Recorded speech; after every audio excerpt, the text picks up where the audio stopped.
Too close actually. Okay, fine. Fine, so as I said, we are at a way of timing and synchronization, and in that quest we are saying, suppose I remove clock, what is the other alternative to me? I want to save on the clock dissipation in the entire power network.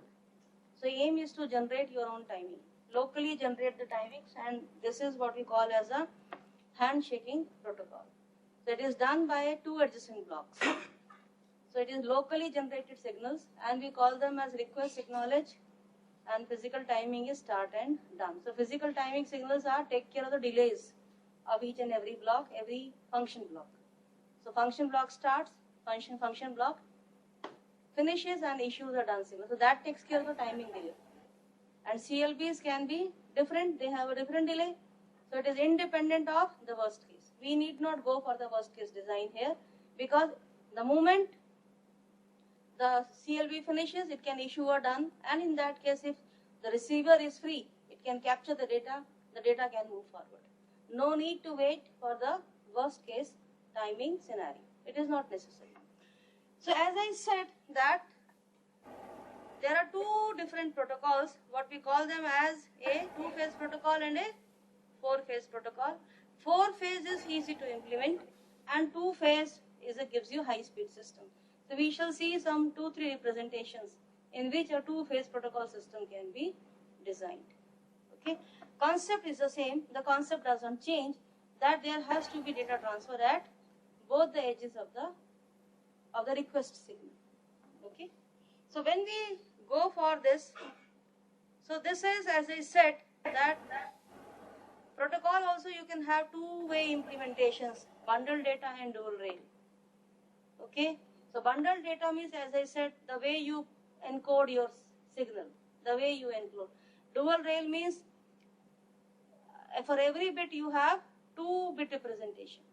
For every bit data you have a 2-bit representation. Suppose for 0 it is 0, 0, and for 1 logic it is 1, 1, or 0, 1, 1, 0. Okay, so it is that kind of a representation where we go for dual rail. So 1-bit data is represented by 2-bit wires, or 2-bit, so there is a redundancy. We have a redundancy. I don't require 2 bits, but then I'm using 2 bits.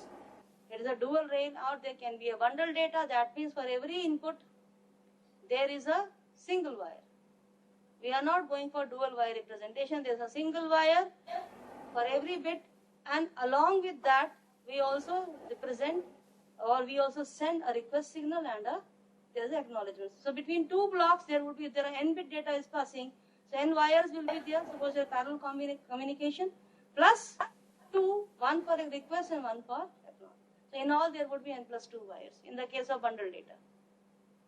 In the case of a dual rail, every n-bit data will be dually coded.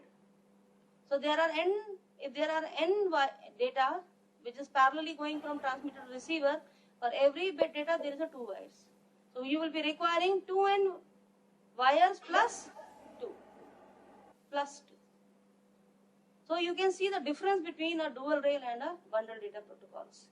So you have two protocols, 2-phase, 4-phase, and for each you have a bundle data and a dual rail implementations. How do you do? There can be possible 4 combinations.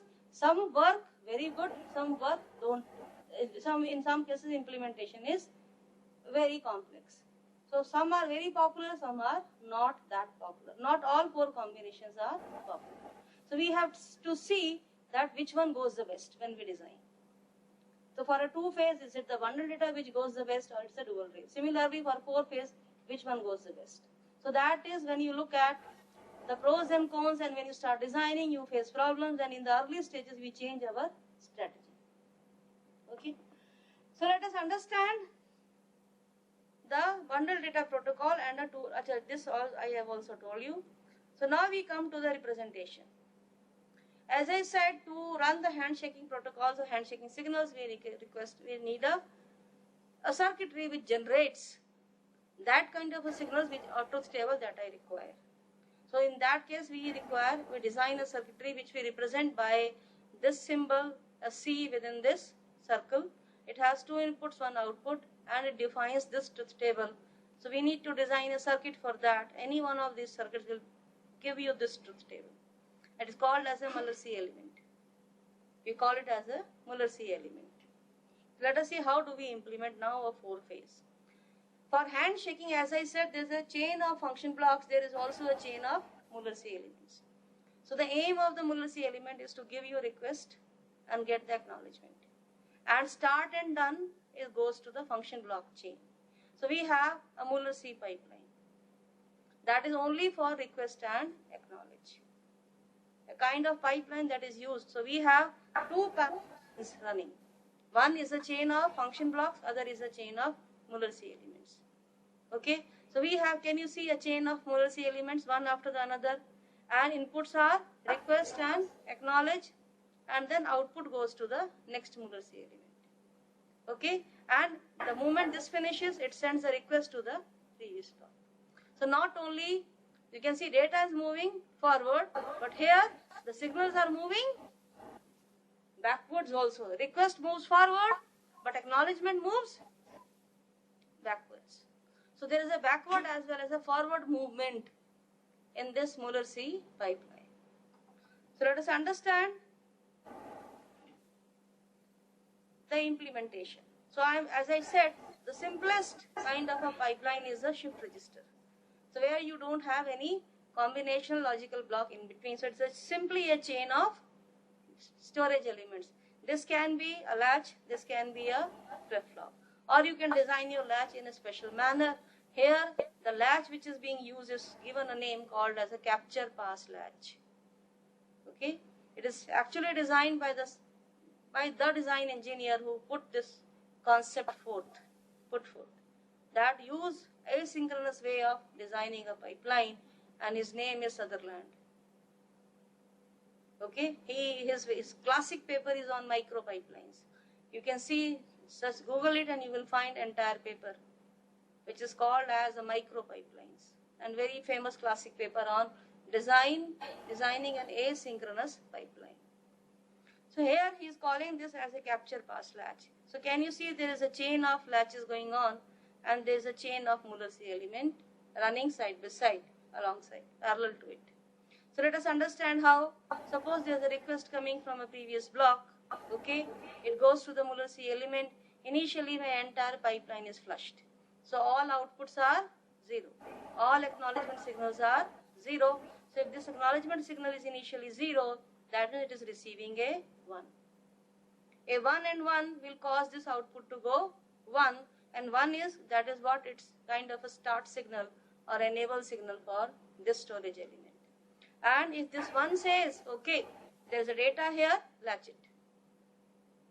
So when this comes, capture the signal, so signal gets captured into the memory element. Since there is no processing block, it doesn't need to be processed. It simply now has to be passed on to the next latch, next CP latch. Okay, so it gets latched into it, and then it can latch here only if it is free. So I should have a signal which says, okay, I am free, get me the data. Okay, so that signal has come into it, but it is not yet passed on to the next stage, because it has to wait for this to generate a signal indicating that this latch is now ready to accept the new data. And that is what this acknowledgement signal will do. Because when it says, I have acknowledged, you can have a new data. Okay, so by the time all these delays will come into picture, the data would have moved forward. So this would have been free. So I can use this acknowledgement signal itself acting as a pass. Acting as a pass signal. So when the pass turns on, whatever is stored here moves to the data output, and it is ready to be latched by the next register or next latch. And this is how it moves forward. It keeps on moving forward. Can you see? At no point of data there is a race condition happening. There is no point of getting a data corrupted because of illegal transfers. Nothing is happening like that. No congestion happening and no conflict is appearing at the output. Receiver knows when to get the valid data. Transmitter knows when to move on the data to the next. As well, at the same time, informing the next block that I have done my job, you latch it. So there is always a prior information given a priori, and there's a kind of a communication between the two blocks that okay, data is coming, be ready to latch it. And transmitter does not change its output unless receiver says I have latched it, you accept a new value.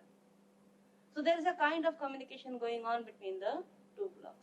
So that is necessary for keeping the function of the data as it is. Functionality should never be wrong through this pipeline. And it will never go wrong because it will never be latching in a glitch. It's not that any glitch is coming and receiver is going to latch it. No. It will latch it only when there is a signal coming from the transmitter. So glitches are always discarded. Okay.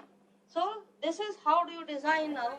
I hope you understand a Muller-C pipeline and a chain of the latches. If it is a data pipeline, I will have in between combinational logical blocks which would be taking the inputs and then processing on it and then producing the output. This is how a data pipeline will work. And in between, so naturally there would be a delay involved. And remember, by the time, now in that situation, if there is a delay involved, the request would be moving to this block earlier, then the data would be available. So a matching has to take place now. So deliberately I will put up a delay element over here. Deliberately. Okay? In the very crude sense, what I will do is that I need to pre-calculate the worst case delay this can have. Accordingly, that much element I will add here in between the 2C elements, which gives you that much worst case delay. So as to have a matching between this node and this node, that when data is appearing here, valid data, at the same time, request is moving to the next C element. So that is an additional thing. Or a more sophisticated arrangement would have been to have a kind of matched delays done through a feedback network. It senses that, okay, now this node has or what is the delay of this block. Have a kind of a feedback system which pre-calculates or which knowledge of how much delay this is going to take, and then only it configures its own delay, a kind of a programmable delay element. A kind of a programmable delay element, it configures its own delay like that, and then the request moves as you get the data. But this is in no way connected to this line. This is in no way connected. You may say, Madam, why should we have a different line? The moment this comes, why don't I give it as a request signal? This is what ultimately we will be doing. Then I need not have a matched delay element coming up over here. Okay? Because then the moment this comes up, it will go as a request. Okay, the request will never go early, a request will never go late. It is always get issued only when a valid data is present at the output. Okay? So let us see in a very initial manner how this pipeline was designed. So concept as it was shown over here. So Muller-C pipeline remained as it is. Only is the how do you design a capture pass latch. And remember, it has to work at both the edges. It is a two-phase protocol you are implementing. So I should have the data latched in both at the high phase of the clock, at the capture signal, as well as the low phase of the capture signal. It should work at both the ways. Okay?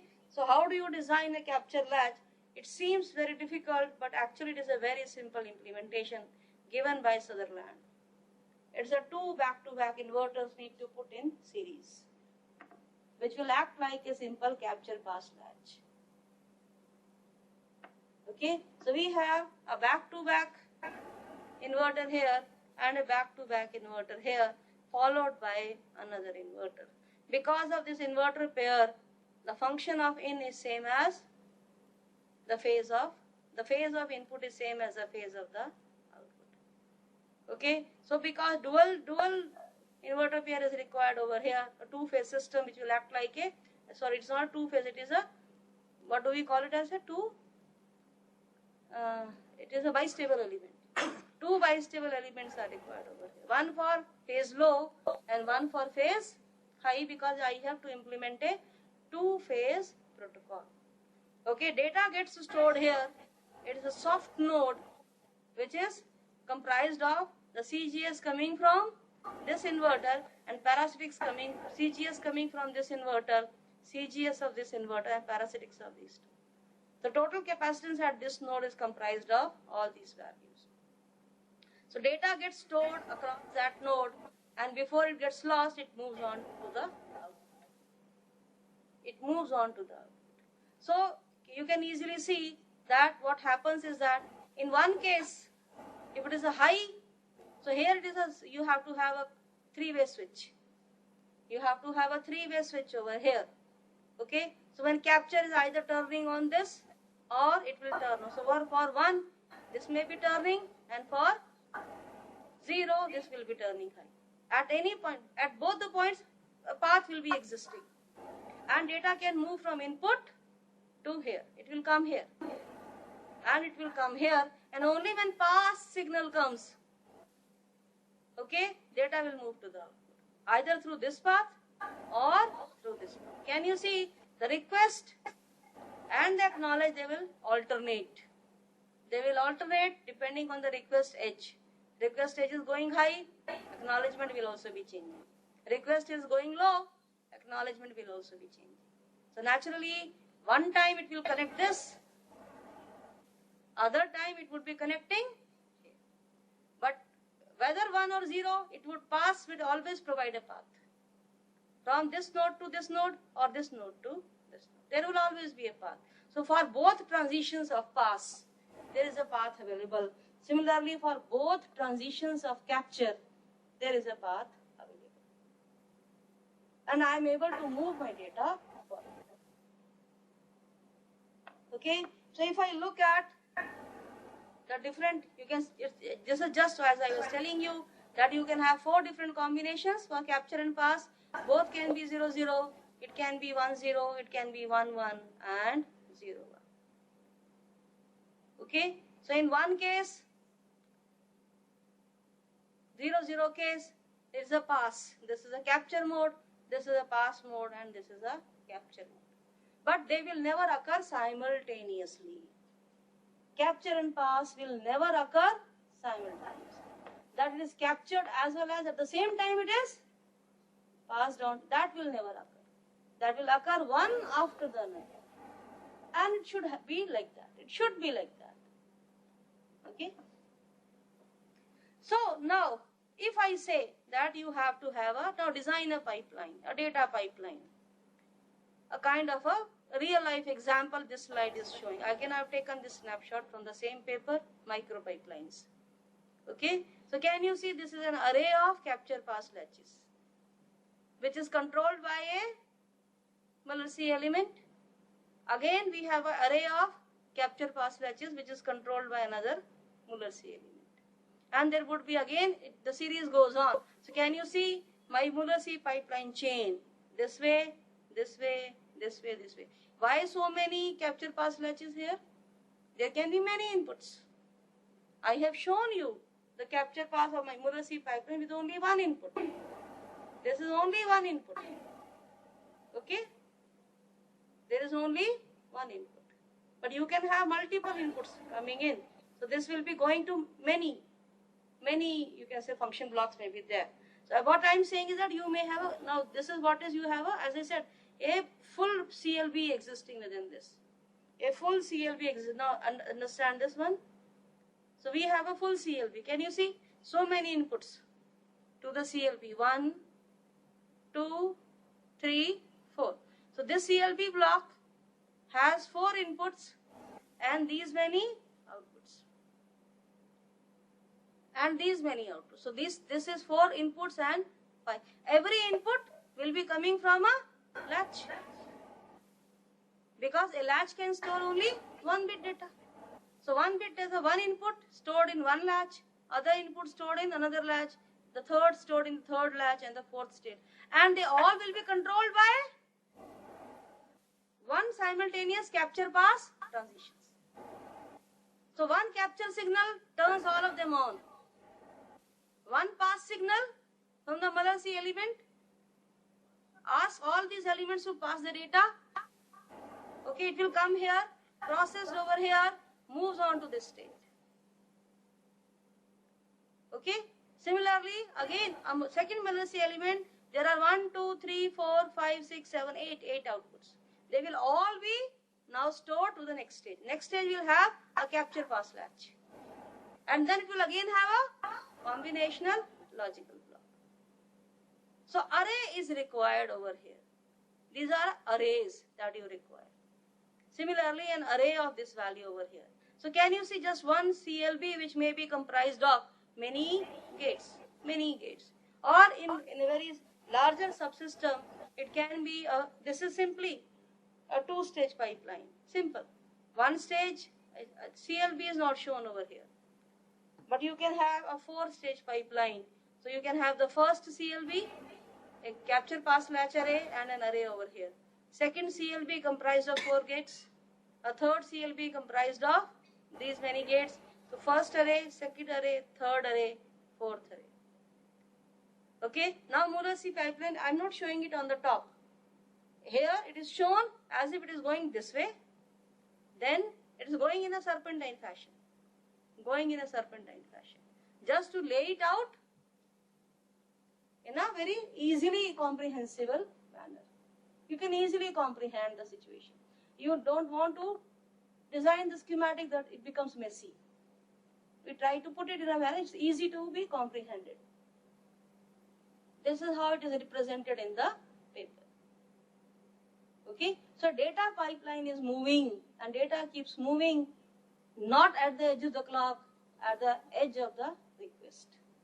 Now you may say it is similar to generating a clock. You have to generate a request.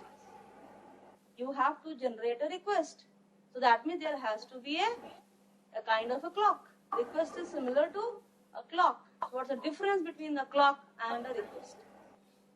You tell me. First of all, request is locally generated signal. Okay, then and there it is generated. Just for that, those two blocks. Okay, whereas a clock is a global signal. The loading on request is minimal, only for one stage. Loading is there. Whereas for a clock, the loading is coming from the entire chip. As a result, the power consumption is tremendous for a global clock signal, whereas it is not that much for a dynamic power dissipation for a request signal is minimal. Secondly, clock is reference to the worst case CLB delay, whereas request is not reference to the worst case. It can propagate at its own speed depending on whenever the CLB finishes the processing. It can proceed at its own speed. Okay, because clock is a global signal, I need a clock distribution network. Here I don't require a distribution network. Yes, but yes, for every data pipeline there has to be a handshaking pipeline. That is a requirement. You have to design a handshaking pipeline. So going side by side. It has to be there. Okay? And circuit is very simple. You need a clock generator over there. I don't require a clock generator over here. Okay? Now you will say, how will you generate a clock or the request? Request is again a high going signal or a low going signal. Okay? Yes, I need to generate a circuitry which suppose there is a beginning of the pipeline. Initially you have to generate a high going pulse. You have to design a circuit to start the pipeline, initiate the pipeline. That signal is necessary. So that is where you need to generate a circuit which can give you that initial start. Because once that initial start comes, then the Muller-C element for every stage keeps on generating the new signal and the pipeline starts moving forward. But then that initial start is required. Okay? So there is no concept, I required a circuitry, but then there is something called as a skew or a jitter over here. I don't have a problem of skews and jitter in this. No, because that request is only for one block. For the next block, I have a next request. As such, it is not the same signal which is getting moved to all the blocks. It is not happening. So no skew, no jitter. no skew and no jitter. Circuit becomes very, very simple to implement. Okay? So all these benefits are there if you move on to the asynchronous or event-based signaling or asynchronous way of designing a pipeline. Okay? What's the drawback then? What is the drawback? What is the drawback? Why this is not so popular? People are still designing with clock. Why is it not so popular? Why?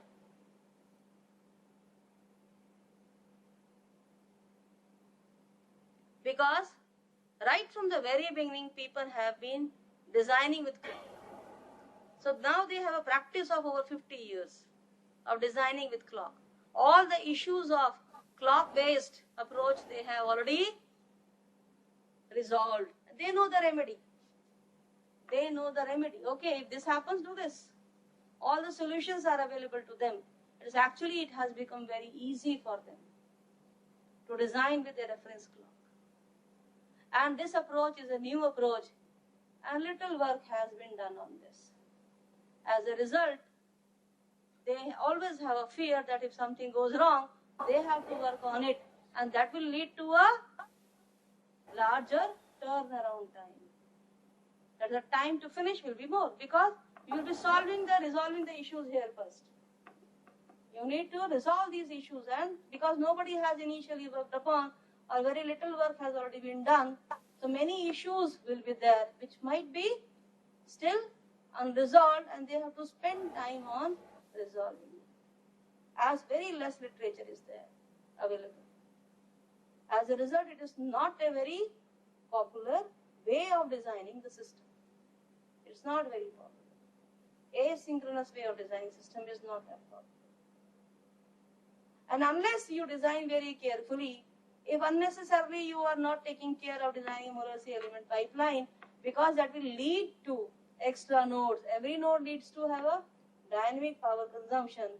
If not done properly, that will actually lead to same power consumption as you have in a reference clock. So what is the point in going for a asynchronous way if it is not giving you a power benefit? Okay, so naturally, what's the best way of doing is still very much known. That do this way, it's the best way of doing an asynchronous pipeline. Yes, people are working on it. Recently, there has been a little bit boost given to this area, but then still, I won't say not many people are working. Okay. So this is the first implementation that we have seen, which implements a two-phase protocol. Okay, and can you see here the signaling is a bundle data. I am not creating two wires for every data. That's the input or output. I am not. It's only single wire that I am using. So it's a bundle data approach that I have chosen, or which it implements. Okay. Now nobody says that you design your latches this way, as it has been designed by Sutherland. There can be various other ways also, which has to be event controlled. Event control means which works at both high as well as low phase. That's the event controlled latch or storage element. So there are many ways in which this can be done. Various implementations which also lead to an event controlled latches. That it gets the data in at both the edges of the request, and then it passes. So various implementations that I am able to gather from the various resources like IEEE papers or other papers.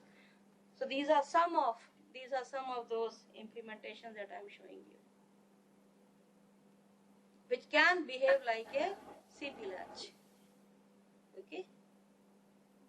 A simple delay element, as I said, you need to have a delay element in between. It can be an inverting delay element or non-inverting. Okay. A delay element is simply, as I said, can be usually called a super buffer. Everybody knows what is a super buffer?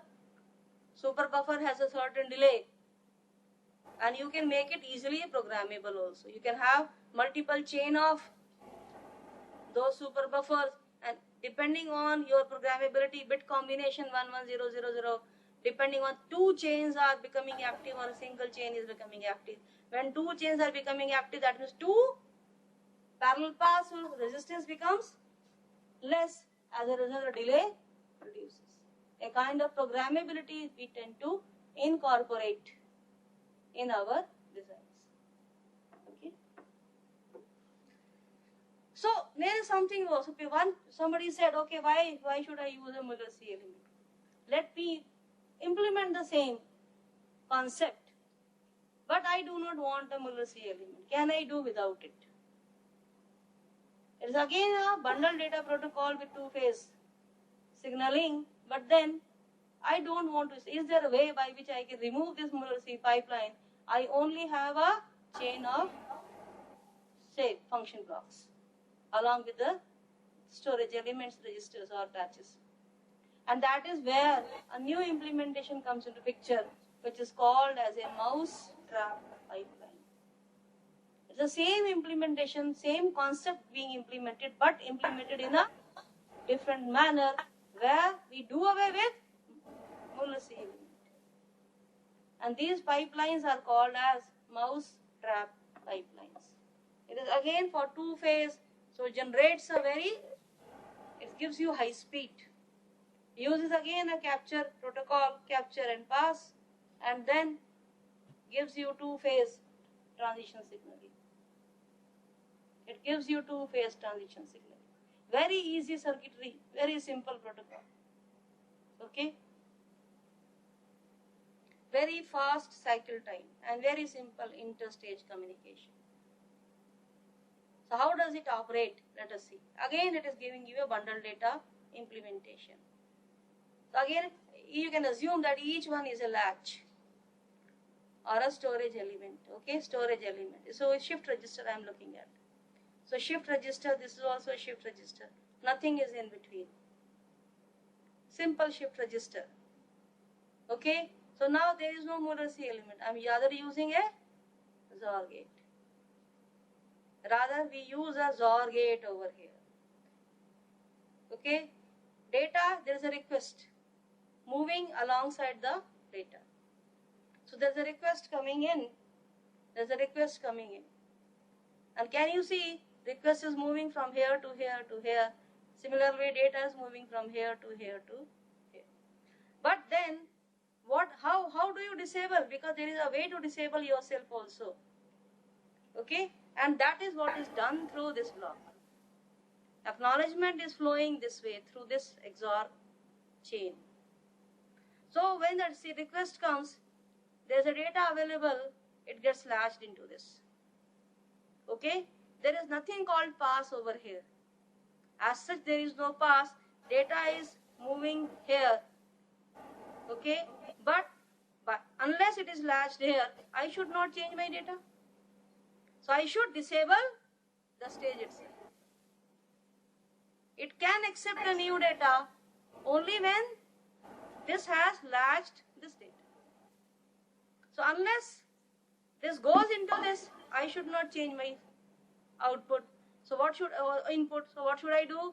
The moment request goes forward, it also disables the latch to ensure that a new value does not get into.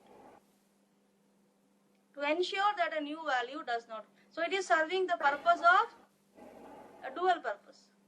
It is triggering the next stage, at the same time disabling itself, but the signal is not going as alone only. It is mixed with the acknowledgement coming from the previous stage. We get an acknowledgement coming from the previous stage. And this is actually, when this is moving forward, data over here is moving forward. This is actually a signal that this data has moved into. So it is this signal is actually going as acknowledgement, and it is again enabling it, which is enabling this one so that when the request comes, it can accept a new data. Can you see how simple the pipeline has become? Very, very simple. Just an XOR gate you require along with the latches. and we have a two-phase or event-controlled pipeline. Data happens, it comes at both the edges of the clock, and both way it operates. If for the high phase going request or a low phase request. Very, very easy to implement, but very fast.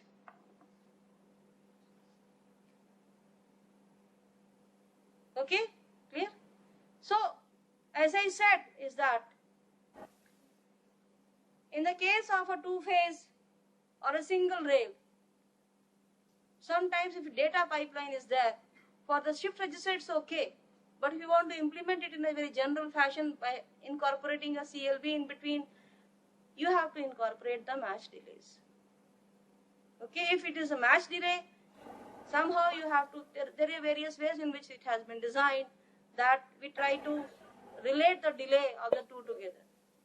Otherwise, the moment the request arrival and the data arrival, it is a mismatch, you can have a problem in the, because Muller-C pipeline will have a different arrival of request signal and data will have a different arrival of the valid data. So that should not happen. So if perfect matching is required and people, they are trying to match the two together through some mechanism so that one can adjust itself with reference to the, one can adjust itself with reference to that. So delay element, designing of a delay element is a subject of research in itself. So now if we come to two-phase dual rail, it's a FIFO. Shift register is nothing but a FIFO. It is a first in, first out. So again we are looking at an event-controlled implementation, but now implementing with the dual rail. As I said, dual rail here is actually you need a 2-bit coding for a single bit data. 2-bit coding for a single bit data. That's a very easy implementation of a dual rail. It's not that this is the only way in which dual rail signals can be coded. There are other ways also. But in this implementation, it's very easy for us to understand. If I say that it's a 0, 1 for a bit 0, it's a 1, 0 for a bit 1. So 2 bits are always complementary to each other. And it's very easy for me to understand 2 outputs which are complementary to each other. That's why purposely this combination has been chosen to represent 0 and 1. Okay, and when both are 0, that indicates a kind of a state which is not the evaluation phase, maybe a kind of recharge.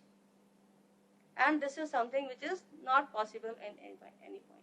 So I think you all, I have given you a hint what kind of implementation I would have in my mind when I have chosen a 0 as 0, 1 and a 1 as 1, 0 in evaluation, and 0, 0 corresponds to recharge. So what kind of implementation I have in mind? A kind of dual rail. Dual rail, it can be domino implementation or it can be DCVSL. You know what is DCVSL? Okay, a kind of a dual rail implementation we are looking. If it's a clock based or there's a control signal based, it would be domino, else it would be a DCVSL.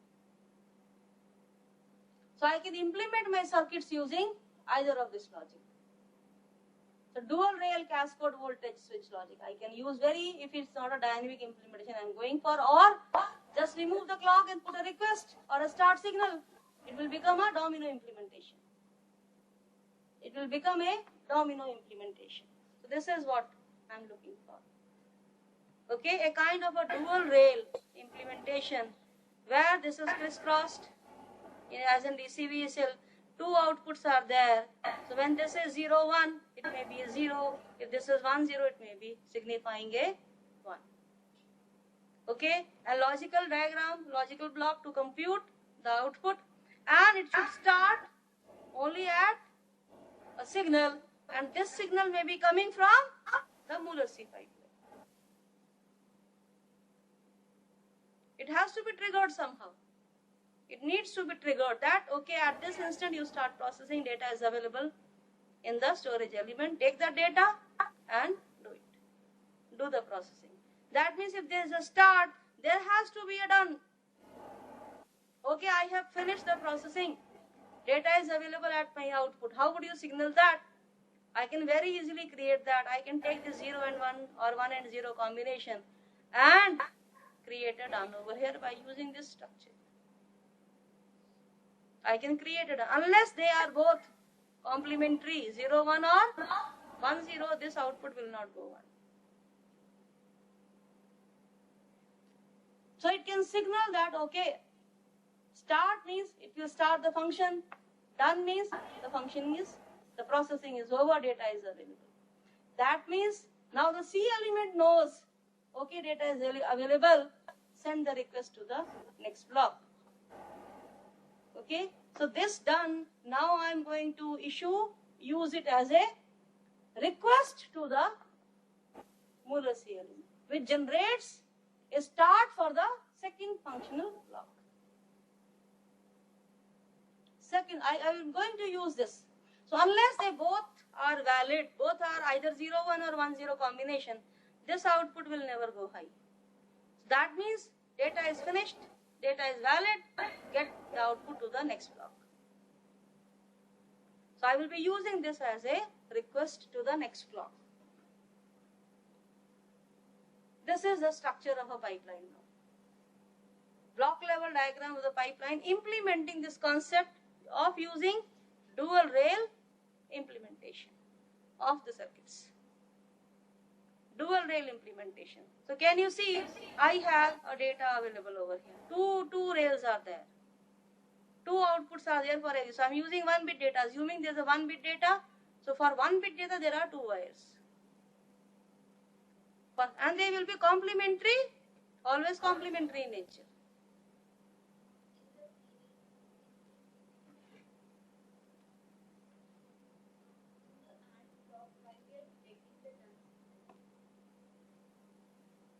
Ma'am, while we are detecting the done signal, why is the start signal over there? How does it know? Otherwise, I want to put it into a sleep mode. If there is no start, why should my outputs be computed? There would be, because B0, B1 will be anyway would be like going high, maybe in a metastable state. Okay, if there is a glitch, if there is no start, there is no start at all, even glitch will create the output to change. Okay, so I should not allow done to be created unless there is a start. Unless there is a start has come. Okay, because when first the start comes, then you get your B0 and B1, and then only the output should be created. Valid approach should be this. So I try to avoid glitches. Unwanted spurious transitions. Again, as I'm saying, this is not the only way. As implementation can be done in a variety of ways. You decide how to use B0, B1 and start to issue a done signal. You decide. This can be one possible way only. So this is going to be our pipeline. Do we have sufficient time? May I start discussing it? How much time is left? 4 minutes. It's over. So I will not take this pipeline because I need little bit of time to discuss its operation. So we stop here. We'll be taking this pipeline in the next class. If you have any query from the Goa or from the Pilani campus, you may ask now. So for the Goa, as it is not a face-to-face interaction, are you able to comprehend what I'm saying? Yes, ma'am.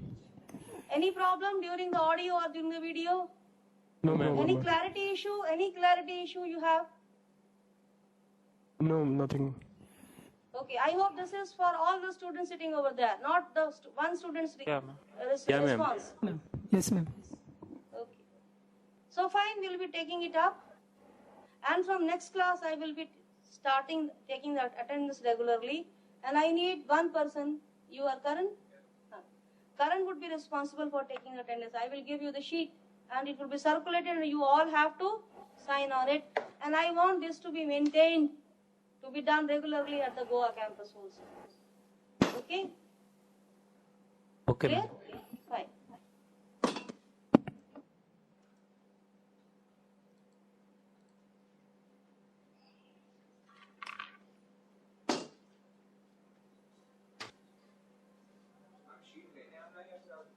मैं next class में ले आऊंगी